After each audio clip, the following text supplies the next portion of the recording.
It's going to be Kyle Stowers. He's with the Baltimore Orioles. He's 6'3", 215 pounds. He is 25 years old. He was drafted pick 71 overall out of college Stanford. He did debut last year and the year before, I believe he debuted as well. But last year he sat in 3 different places. There was an injury here because he played for the rookie level and then high A, and then wound up in Triple A. So he had 233 at bats at Triple A, 18 in high A, and 5 or 7 in the rookie level. But at AAA, let's just break those ones down because those are going to be a little bit more meaningful. He had 233 at bats, averaged 245, on base percentage of 364, slugged 511, on base plus slugging 875, 17 home runs, 3 stolen bases, strikeouts 76, walks 40, a little touch high on the strikeouts. What do you think about Kyle Stowers? So this is such an interesting guy to follow up Cowser with because we've got another Oriole to begin with, and then we've got 2 guys that are potentially vying for a position on the Orioles squad. I mean, Stowers, the strikeouts to me are not super concerning. Probably a little less than they are with Cowser, but they're kind of in that same. Well, actually, now that I'm looking at the projections, they do project him a little bit higher for strikeouts. So maybe I'm seeing something a little bit different. He's got interesting power. He's a little bit older. I think between these 2 guys, you want to give Cowser the edge. For who's going to land that spot. One thing that's kind of boosting up Stowers'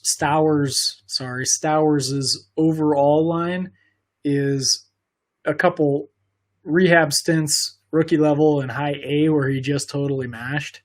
Yeah. So you mentioned his 875 OPS at AAA.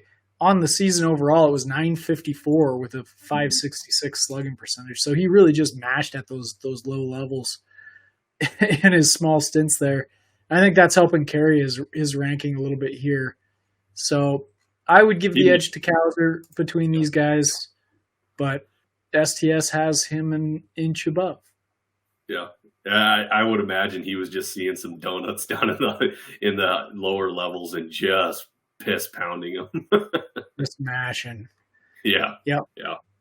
But yeah, I'm not a Stowers fan. I think he's going to be a 4th outfielder unless he gets traded from the Orioles.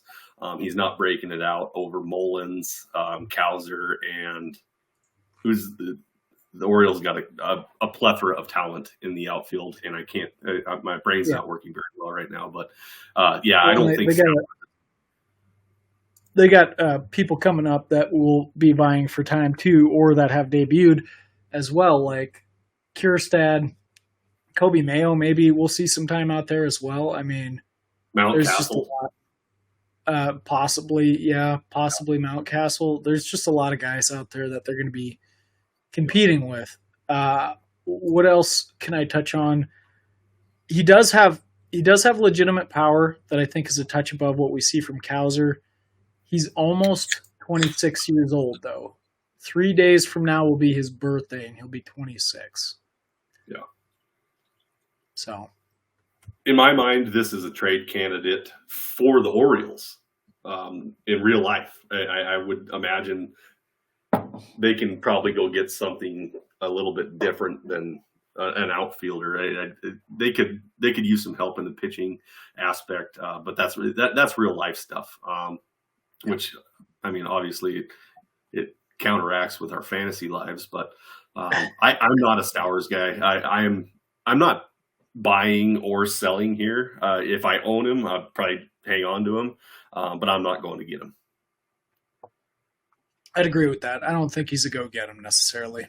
I don't know if I see him getting consistent playing time in that squad.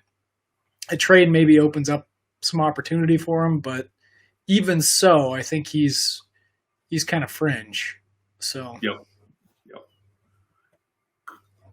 Yeah, I like to say, I'm really good at finding everyday MLBers. Ross is really good at finding the superstars, and I don't see Stowers as being an everyday MLBer. It's just one of those things. I don't know. I'm not on board. Yeah. But I love you, Kyle Stowers. Love you, man. Prove us wrong. I'd love that. I would love to be proven wrong. Absolutely.